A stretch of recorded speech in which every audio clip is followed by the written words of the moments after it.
Okay, welcome to the Fuck the Stigma podcast. Today I have Theo here with me and Jordana co-hosting. Theo's from Overdose, the nonprofit organization. You guys provide a handful of resources, and I kind of wanted to bring you on here to talk about it. So yeah, why'd you start Overdose? What is it? That's a great question. I have no idea what it is. I've never heard of it before. Yeah, I think I started it for a lot of reasons where people get involved in just what you're doing, trying to raise awareness, trying to get involved. I've just always wanted to really help people, but I've always wanted to make an impact in their life, and it's kind of dictated everything that I've ever done. And Overdose just seemed like the logical thing to do at the time. It actually started because of drug treatment centers. How so? So in California, there's about over 3,000 drug treatment centers, each one with a census of about 10 to 30 people. And drug treatment centers alone, not including adding their sober livings, it's about 250,000 people a year go through drug treatment center in Southern California. And no one's required to carry Narcan, right? It's not a requirement. And so when I got sober in 2010, people just didn't have it, and they didn't want to carry it. And relapse rate for new users is like 90%. And almost everyone that comes into treatment, it's like 80% of new people coming into treatment have a problem with opioids. Yeah. So you're not from LA, you're from Kansas. Right. Yeah. You get kicked out of treatment because that's the policy. Where do you go, right? And a lot of my friends overdosed, right? A lot of my friends passed away, and I was like, man, this would be so easy. Or the coldest thing was people would go home and their parents wouldn't know what to do, or their friends wouldn't know what to do. And then they would watch the person they cared about die, and they could have done something to prevent it. They just didn't know that there was a medicine out there. Yeah, exactly. Sorry for being a demotivational speaker today. No, but it's fantastic, and it's such a need. You're absolutely right. Like in the treatment world, treatment industry, it's like, what do you do when you leave treatment? What are the resources available? Sure. And I think through Fuck the Stigma, that's what we're trying to do as well, is raise awareness and provide education resources for that continuum of care. Like there's such a lack, I hear what you're saying, of that continuum of care. So yeah, and then parents, for example, my family, they don't know the first thing about addiction or drugs in general. They probably never touched a drug. Like my mom.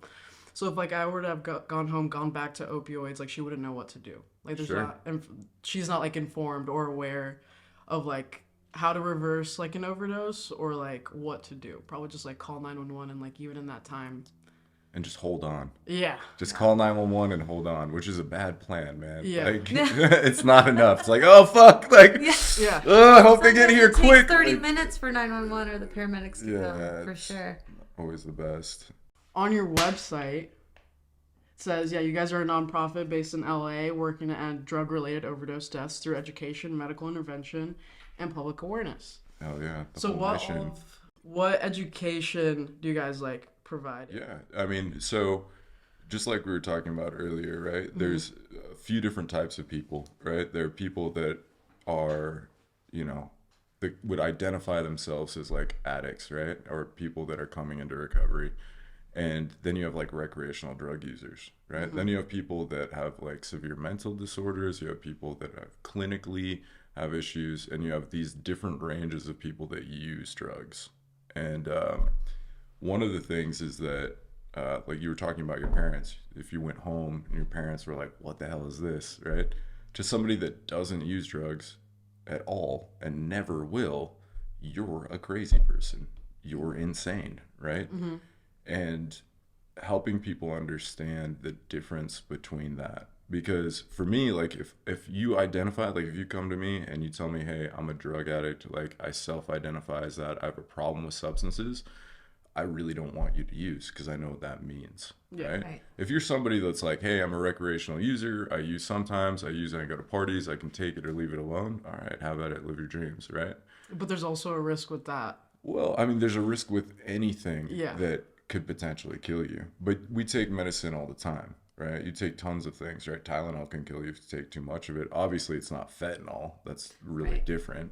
But the reality is that our education hasn't matched the changes in our drug environment, right? People still don't know there's an antidote. They don't know how to respond. They don't know what to do. But the drugs have just gotten like harder and crazier. Mm-hmm. And then everything's being laced like with fentanyl. Yeah, I mean, the thing is it's like fentanyl's been around for a while. Like How long has it been around? Since 1960. It's actually a drug that's used in medical procedures all the time. Yeah. Yeah. But it's like recently, I feel like it's, like I just had a conversation with somebody, they feel like it's been recently out on the streets. Like it's recently, only in the past few years, like started to get laced in other drugs. Yeah, I mean, you're seeing it more, right? Yeah. You're seeing a change in the way that drug supplies kind of exist, right? Like fentanyl, you don't need any agriculture, so you don't need like fields of poppies at all. So like you can make it in a laboratory as opposed to, you know, harvesting poppy seeds and like basically synthesizing them into like heroin and then selling it. So it's a lot cheaper to make. You can make counterfeit pills. You can do a ton of stuff with it. So it's overtaking the standard drug supply. So it's going to get worse before it gets better. Yeah. And right now we're seeing that it's getting worse part. Yes. Because it's going to be the only drug besides like, you know, ketamine and meth. Yeah. Yeah, your website, like the problem being fentanyl is lethal in small amounts, 2 milligrams. And many times people are unaware their drugs contain fentanyl. 3 out of 5 overdose deaths could have been prevented if somebody knew how and when to intervene. Right. When does somebody intervene? When and how? Yeah, I mean, strong question, right? I mean, the one thing with like fentanyl though is like it's easy to overlook that like opioid overdose has been a problem since the 2000s, right? People are paying more attention to it. Like Oxycontin overdose was huge.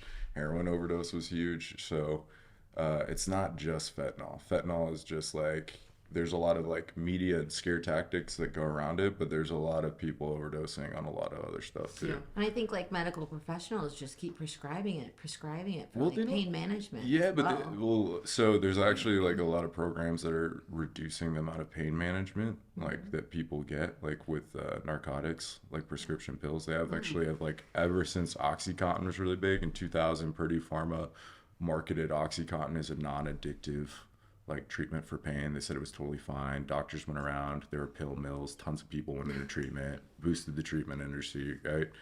And they said, hey man, it's cool. You won't get it. You absolutely will not get addicted to this. And people absolutely got addicted to it. Of course. And like with fentanyl, they don't really prescribe it as frequently because it's usually used like for cancer patients. Like if you're a terminally ill cancer patient, that's usually when they would give it to you. Is a transdermal patch. So yeah, it's a little bit different. What are all these kids are just getting like hold of all of it? I mean, it's everywhere. And lacing it with everything. I'm just curious, like how? I mean, it's not that crazy. Like when you think of it, like they're like people. It's a very strong drug, has a very potent high, so people are gonna put it in what they can. Right, it's a lot cheaper to get like fentanyl than it is to like buy prescription Xanax. So you guys provide like education and train individuals. So your solution being educating and training individuals on how and when to intervene. The interventions include calling 911, using the fentanyl test strips, the ability to recognize the symptoms of an overdose. What would be the symptoms of an overdose? Yeah. Yeah, I mean, so real simply put, there's something called the opioid overdose triad. Pinpoint pupils, decreased breathing. Someone's unconscious. That's how you can tell if someone's having an overdose, right? Right now, like the leading cause of death for young people 18 to 45 is opioid overdose. Yeah. So we should treat it with the same fervor and like you know, passion that we did when we trained everyone to use CPR. Like not a lot of people knew what CPR was. There was a time where like people would have a heart attack out of the hospital and everyone would just freak out. They'd be like, fuck, I don't know what I don't we're want to doing. treat that. No. They just wouldn't know what to do. They'd be like, this is insane, right? Yeah. And I'd be like, I don't know what to do. Wait for 911 to get you.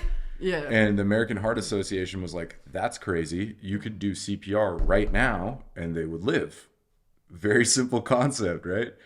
And so they went about a campaign of training everyone to know how to do CPR. Do you know what an AED is? No.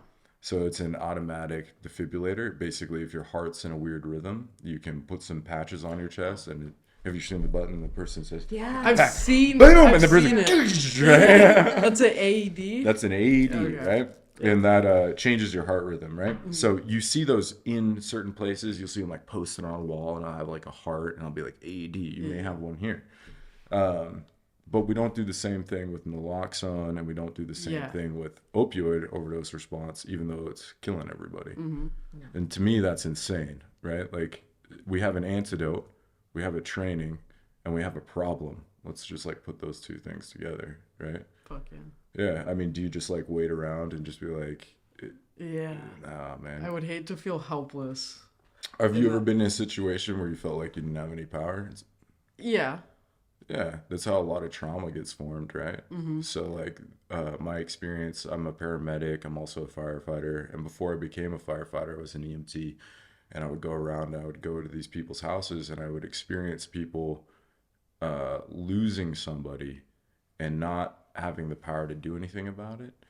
And I would see their loss, I would hear them, I would hear them cry, and like, I knew that it was preventable. So it's a hard thing to be in that situation consistently and then just kind of stand by. What was the percentage of like your calls pertaining to like drug It depended. Like, I used to work in Riverside. It was pretty high, pretty frequent. I mean, now I work in MacArthur Park and I go on like 10 a day, right? Wow, that's as crazy. A resource. Yeah. So it's like a hub high. of Yeah. like, just, you know, massive like homelessness and drug addiction there, and just like high rate. Yeah, I mean, it affects all people. I mean, there's like luxury apartments downtown. Like, we respond to like 14-year-olds, 17-year-olds, 50-year-olds. Like, people have this conception that the person that's using drugs and overdosing is like this crazy homeless person. And like, you know, unhoused people need a lot of help, and they need a ton of resources. There's like about 70,000 homeless in LA,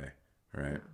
But over 10% of the population in the United States has said that they've had an experience or like at some time had a substance abuse problem. Mm-hmm. That's millions of people. Yeah. So a lot of people that are suffering and, you know, overdosing and having these problems don't meet that category. Yeah. So it's easy to say this is what the problem is. You see it all the time. It only affects these people. But both of you are sitting in front of me, and both of you had problems with substance. And Oh, for sure. And it was such a stigma. Like, you know, I sat with Lisha for hours, and she sat with me and other speakers, just like the stigmas around substance abuse, mental health treatment. Sure. And just these awesome stories about how like where people come from. It doesn't matter, like you said, it doesn't matter if you're homeless, it doesn't matter what, you know, educational background, like it's, you know, there. Everyday people can struggle with like substance abuse. There's a stigma like with, oh, it's like only the people on the street. Homelessness. Yeah. For sure.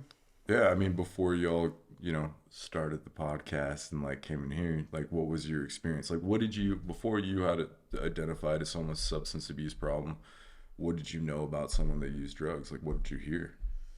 Underlining issues, you know, just in general, like untreated mental health, and then a way to cope with the, you know, I can share about my personal, but a lot of people in my life and my journey, I've known you for years as well. So, you know, just underlining issues that were untreated, no education, no awareness, and just trying to self-medicate with something to feel better and to feel a part of. And a lot of it is just being able to address the underlying issues, which I don't believe there's such a stigma around mental health that it's okay. This is why we created this, to like voice. Let's talk about the stigmas that people face. So from my experience and journey in my little amount of my sobriety, a lot of people talk about like so much shame, so much embarrassment around, you know, addiction and that label.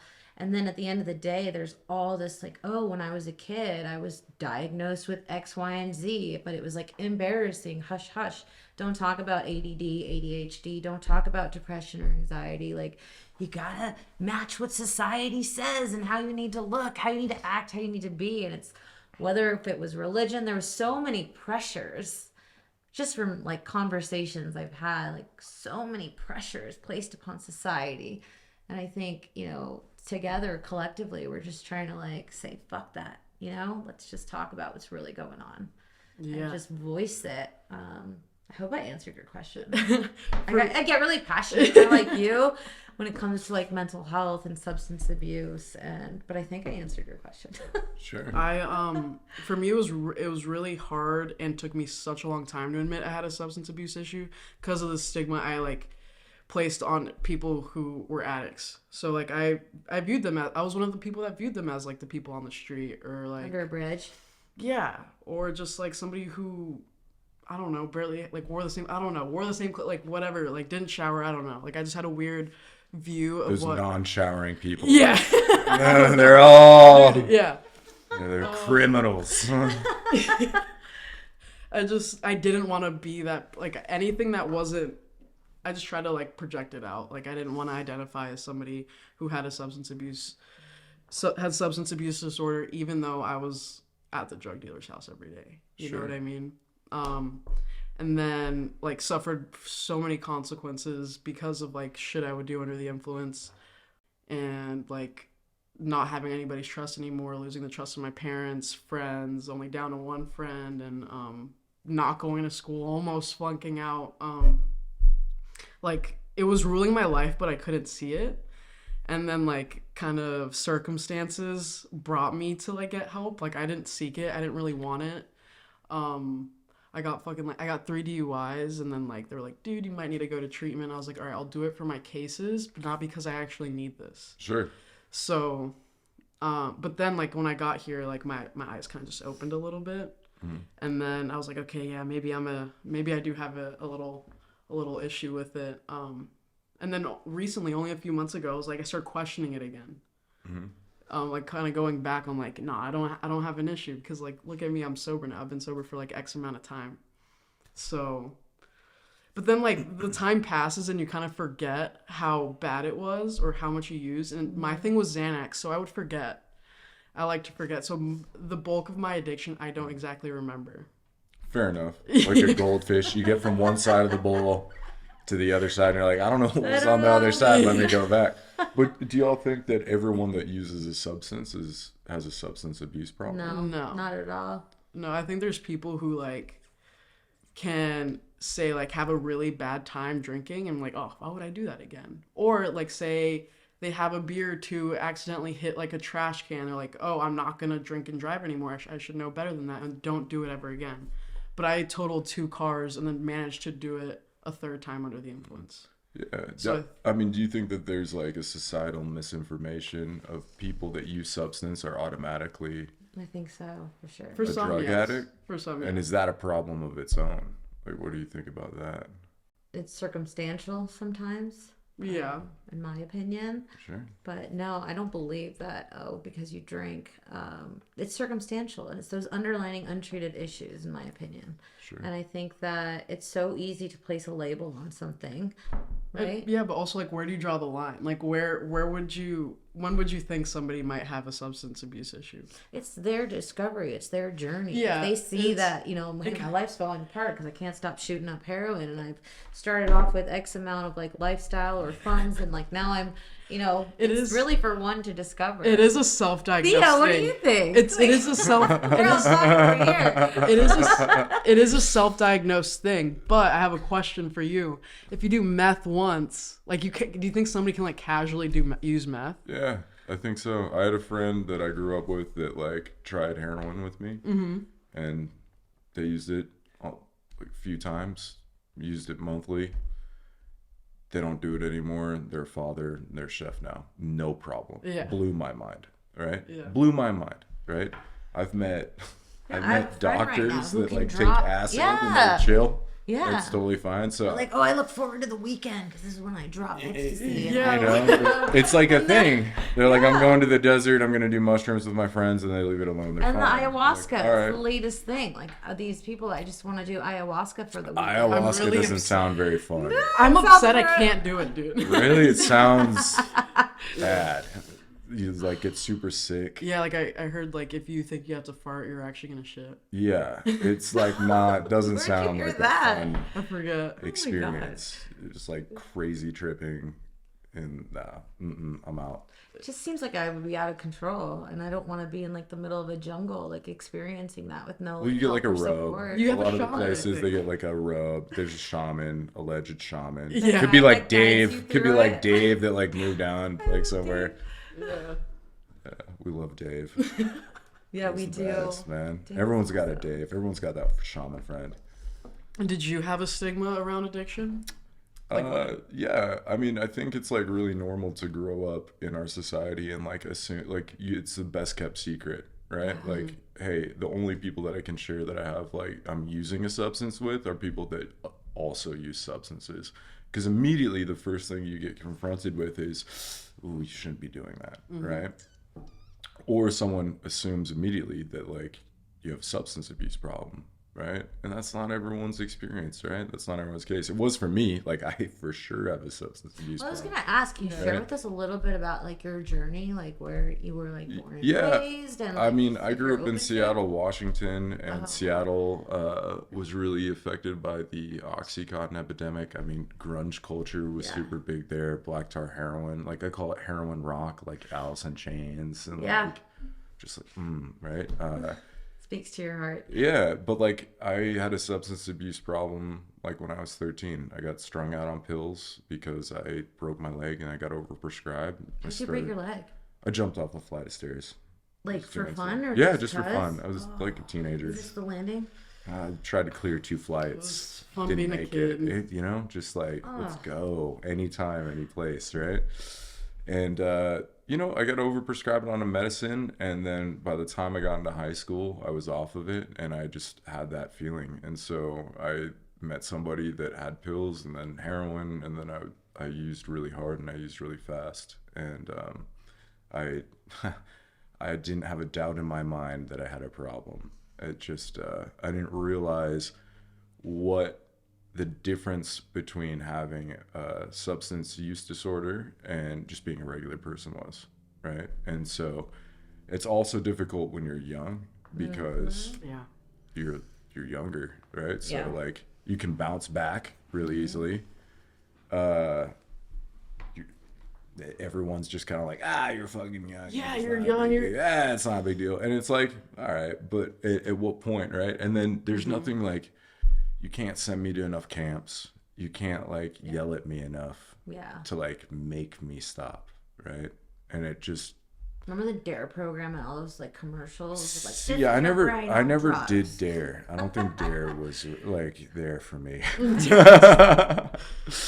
Yeah, Dare yeah, that stuff They is like scare you into like trying to be in it doesn't submission. it doesn't work, Yeah. right? And like the last thing you want to do is basically tell somebody and moralize that they're bad, because if they do end up having a problem, they're not Yeah. going to tell you. Like Gives me if so I much shame. well yeah, if I think that you think I'm a demon or like a monster, like why would I ever confide in you, right? And I think that that's a huge problem, because the hardest thing you can do if you do actually have a problem is like ask for help. Yeah. Yeah. So Yeah. who's someone that, you know, you said you were really young, kind of Uh-huh. like a teenager, like who was someone that you were like confiding in and like Oh, no one. nobody? Yeah, I think that a huge problem, like for somebody that self-identifies, that believes that they have a substance abuse problem, it's really hard to get help because you may not have a community, Yeah. right? And community is one of the most important things. It's arguably the most important thing, like having people that support you.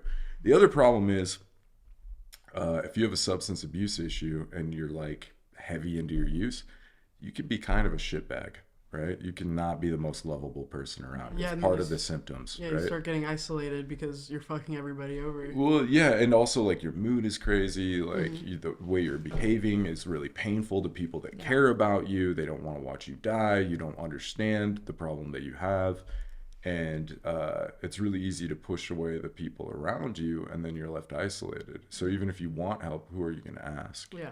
right? And you're when- hard to love too. Right. So it's So like when did you, like in the journey of your story, so when did you kind of like start opening up, whether it was, did you have to go to like a treatment center? well- Did you get like mental health, like therapy? So or how I did went you... to a youth treatment center in Washington. Okay. It was like the only one at the time. It was called Lakeside Mile and Burien. It was like in the forest. Lakeside Island. It was cool. Tried to catch raccoons, and like that introduced me into what 12 steps were. That introduced me to the program, but I didn't stick around, right? I went back to the same people, the same places. The woman that I was with at the time, like, was like, I like you better when you're high. And I just fell back into it, right? I mean, it's not that crazy. Like, I liked me better when I was high at that time. Yeah. I thought I was boring. I didn't know how to live without it, right? And it wasn't until like a few years later that I actually had an opportunity to get well. I went to a place in Texas that ended me out in California.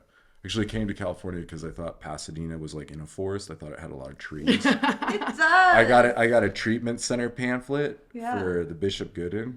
No shade to the Bishop Gooden. They're a great program. But their pamphlet was like, the forest is right here, and there's like a guy stacking rocks, like standard treatment center, like, come on, like sales tactics. And I was like, all right, I'm going there. And it was like not that. And I was like, this is a trap. This is a lie. Yeah. And I didn't stay sober because it's not about the place that you're at. It's about the work that you do and for yourself. And I ended up in like a really grungy, rundown trap house, sober living, like which most of them are. And I stayed sober ever since. Yeah. That's fucking nuts. Yeah. It's amazing. It's a true. grind. You can get sober wherever you're at. It's the willingness. If the willingness is there. Yeah, I mean, there's a lot of things that come into it, right? Like the other thing that happened was I got fortunate enough that the people that started moving in were all younger, and we started to form a community, and we had a really tight community, and we would go to meetings together, and we'd hang out together. And so there were a lot of things that happened that I was very lucky to have happen. Like they don't happen all the time. And the community network in sobriety was really tight in Pasadena during that time. And so that had a lot to do with it. So what were some of the things that you would do? Like that, you're all trying to get sober, you're all trying to like live your life right. Like what were some of the things that you would do for fun? Like, for fun? Yeah. I didn't You're trying to get as you're trying to get sober. Man, that's so funny. A lot of people have a stigma. No. Well, a lot of It was people miserable, a lot man. of people have a stigma around like, oh my God, right? If I get sober, like my life is gonna blow. And Yeah, that they're sucks. right, So- man. You're going from, I mean, it's like you're going from here where you're doing like, I don't know, like how you use, right? But like, I totally get that. Like if you've done ecstasy and you're going from like a rave and you're doing ecstasy to like, hey, now you're not, and you have no conception of how to live without it. Like, yeah, it's going to seem like it's boring. Yeah. Right. I didn't have fun at the beginning at all. I didn't want to play volleyball. Yeah. I didn't want to go to the beach. Like that's a thing. Like people get sober and they're like, let's go have sober fun. I'm like, dude, my life sucks. For sure. I'm not trying to pal in this car, but like my using wasn't fun at the end. That's how I knew I wasn't a recreational user, because it was different. It was much different. And I was more focused on like not going back.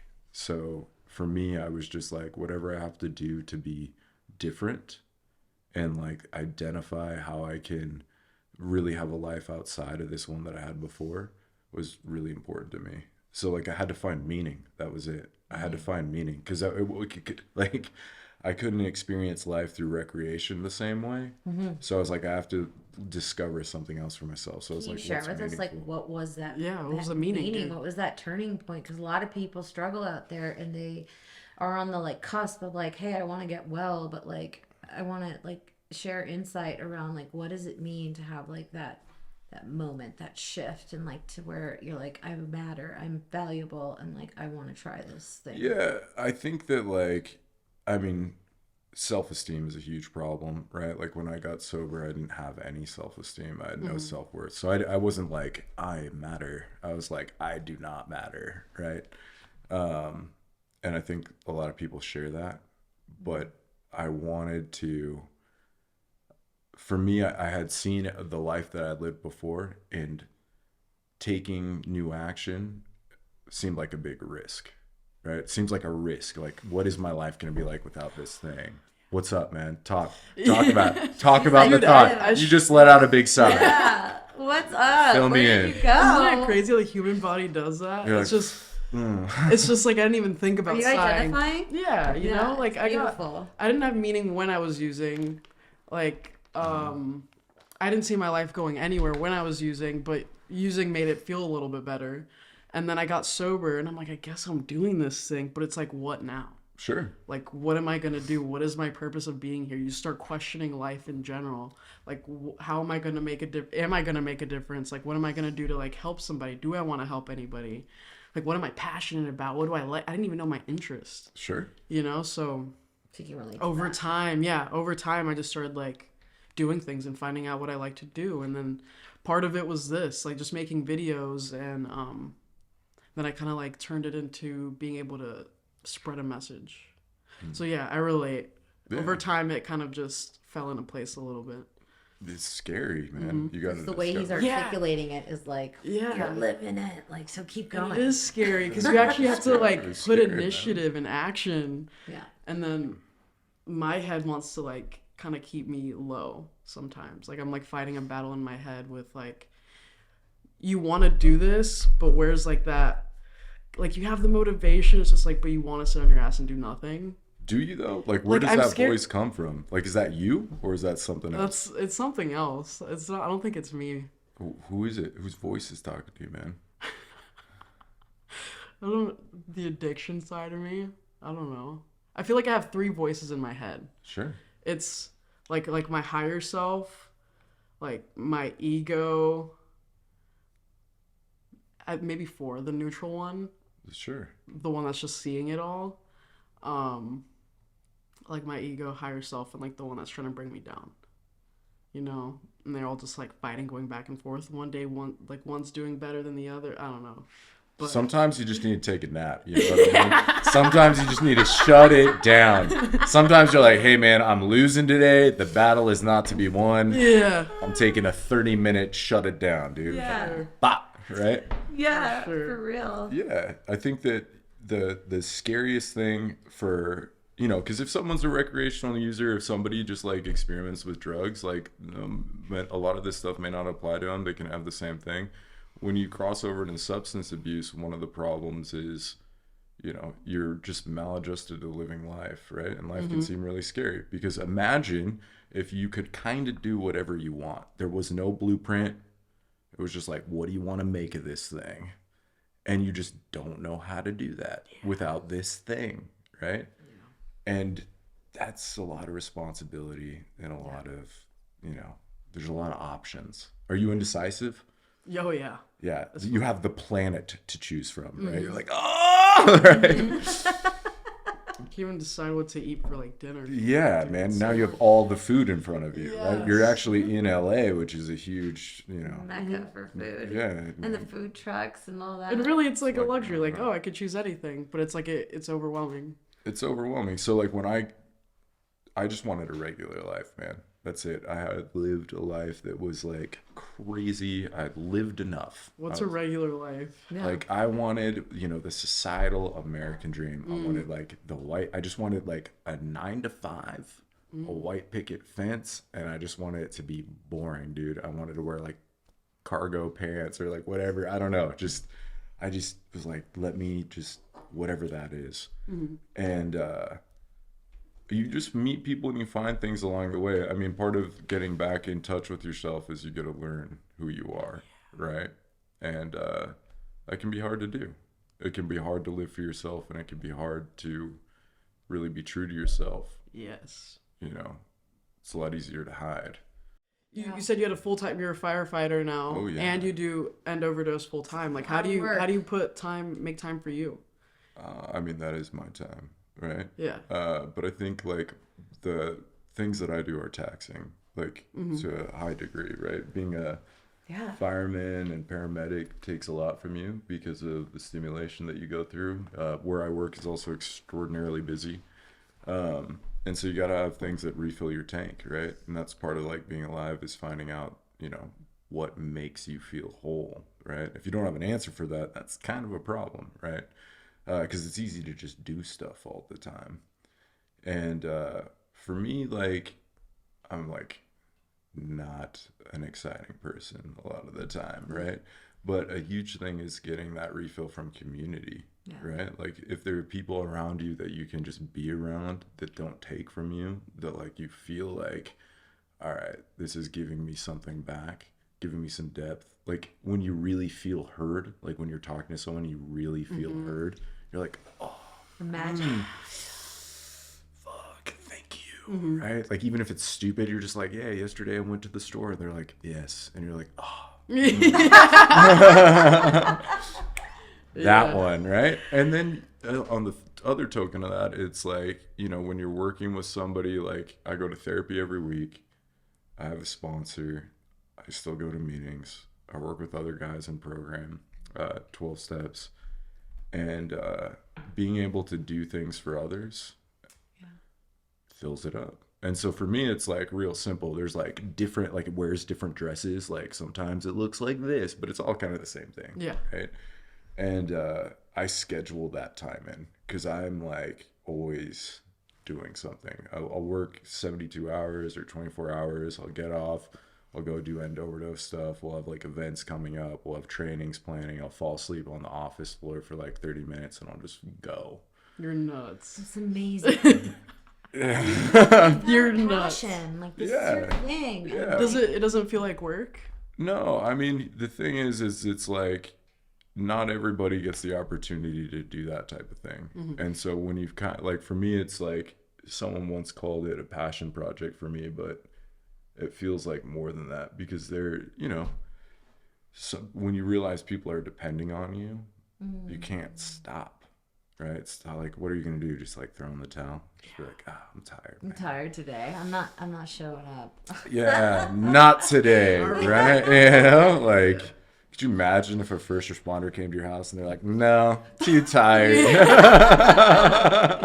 So I'm curious, like, because it's such a discipline, like what you do as a first responder. So it is a discipline. Yeah. So what are some of the things that you do to maintain that, like, I don't know what to call it, like spiritual disciplines or like disciplines like in your life? Ooh, spicy. Yeah, I mean, you always have to be ready in that position. So there's never you have to literally be ready for any problem at any time, right? And so it leaves you kind of in a, you know, elevated state. Some people talk about like fight or flight response, or like, right? Yeah. But for me, like physical health, physical training has always been really important. Not to sound like too much of a meathead, but like, Do you work out every day? Every day, multiple times a day. Is it like mandatory for your mental health? It's like when you're looking at a building in downtown Los Angeles, right? And it's like 70 stories. I have to be able to, in my brain, look at that building and be like, yeah, I can get to the top of that with a bunch of shit on me. Because you don't want to feel like you can't. Because like, that's your job, man. You have to be able to do that. And even if you feel like you can't, you still have to. So figure it out, right? And so putting myself in positions that are really challenging, where it's like, I don't know if I'm going to be able to do this, and then doing it anyway, are like really important to me, right? And that can feel like taking a risk. And like, I'm not talking about like, I'm going to jump over fire today, right? Or like something like that. But I know. Right? You know? You got to get ready for that. But like some of it, a lot of like discipline just comes from like small choices, right? And you can't like, for example, little things like just like cleaning your house, making your bed, right? All of those small little choices and decisions lead to the bigger ones. And if I'm struggling down here, I have to focus at the little things first before I move on to anything big. Otherwise, you know, I'm off, right? And because essentially the same decision is being made every single time. It's just, you know, what's your practice with it? If that makes sense. I don't know if that was too fucking esoteric. That was amazing. It's like the small actions every single day. Yeah, it's just like the there little was a stuff. podcast I listened to once, and he's like, you know, the very most important thing is making your bed. Hey man, make your bed, take a shower, brush your teeth, give yourself a high five in the mirror, and get on with your day, man. Oh, I should have thought of that. If I need a high five, boom. Just give mirror. yourself. It could be dangerous in there though. It'd be like looking at the mirror, like, oh god, no. Yeah, I could definitely work on that. That's amazing. So you go to the gym every single day. What else? Yeah, I mean, I try and talk to somebody every single day.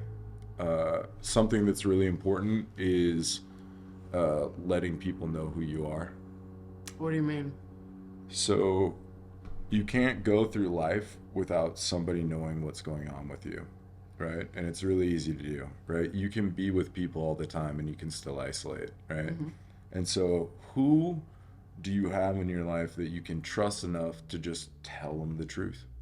And maybe the truth is like, I feel like I hate myself. I hate the way that I look. I think I look disgusting. Whatever it is, right? I don't feel good about my career. I feel like I have no meaning in life. Like, who are you able to be transparent with that? And if you're not able to, you know, is there someone that you could pay to do that, like a therapist, right? Is there another outlet that you can have? Because it's vital. You have to be vulnerable. You have to. Mm-hmm. Otherwise, what happens is you lose touch with yourself and your emotions and you get cold. And when you get cold, you get numb. And then if you're numbed out, you'll just go into some dark places. Very true. Ooh. I love that. That was really it's true. Like the loneliness, like it's important to allow someone to get to know you. And I think throughout the journey of my own, like, you know this, like my substance abuse recovery and like mental health, it's been like, I used to have so many friends, but it was just like fair weather friends and like, oh, it's a good time. Like we're going to go hang out. And like, I used to like try to bring like the party life into sobriety to like make it fun. And then it got really lonely over time because I realized like how superficial that was. And then I think the biggest thing, I love what you said, is like having that routine every day and knowing that you can count on someone to talk to authentically. So it's been like my latest thing is just I want authentic relationships with people who share similar visions, similar goals, and like just like what our mission here, planting seeds. That's it, to try to make a difference in the world. If I can, and you planting your seeds and education and training, like to me that's success. Totally. Not the fucking like what you shared in the beginning. The picket, that's what you thought you wanted. The picket fence, the dog, the wife, I thought I wanted that too. And like, it doesn't matter to me. What matters is like, if I feel like fulfilled, that I've like authentically tried to make a difference. That's it. Sure. Fuck the degree, fuck that. That's like, those are positive like benefits, but they don't define like who you are. Right. And so I just like totally vibed with you on that, and I thought that was awesome that you shared that, so thank you. Is there anything else you want to put out there about End Overdose or you, or a message? Any events coming up? Tons of events. We're gonna be at Skyline Festival on the 26th and the 25th. It's Factory 93 and Day Trip. It's an Insomniac event. We're gonna be at Wasteland, which is BaseCon, on the 24th and the 25th. Hold on, I gotta ask. Do you get down with that stuff? Like, oh yeah. Oh my god, I need to come like hang out with you. Yes, I used to be very heavy. All my friends think I'm ridiculous for like being, very open. I'm 38 years old and like catch me at a festival on a Saturday and like I'm alone in the field, not on drugs, not popping anything, but just like vibing with the music. Yeah, and they're like, you're so lame. The production values, like the music, it's insane, right? Feeling. Yeah, it's great. Like 10 out of 10. Huge fan. Make it happen. Put loud music everywhere, right? But we do like regular. Do you like events. Sullivan King? Sullivan King is great. Isn't it amazing to work out to? I'm like, wow. I love that. I have a whole visual right now. Just like it sounds like we got to go to the gym. It's just like, let's work out together. I want to put you on to this song. Are you ready? Click. God, right. Go hard. Yeah, but I think if I have to like close out with a message, it would be like, there are resources available to you. If you're struggling and you need help, you can ask for it, or at least signal to somebody that you need it. and we'll come find you. And you know, if you know someone struggling with opioid overdose or addiction, or you know, might be at risk, there's a free resource where you could save a life. You can just go to our website and take the training. Link in the bio. Yeah, dude. Just kidding. Love it, for real. Yeah, dude, thank you so much for coming on. I really appreciate it. Yeah.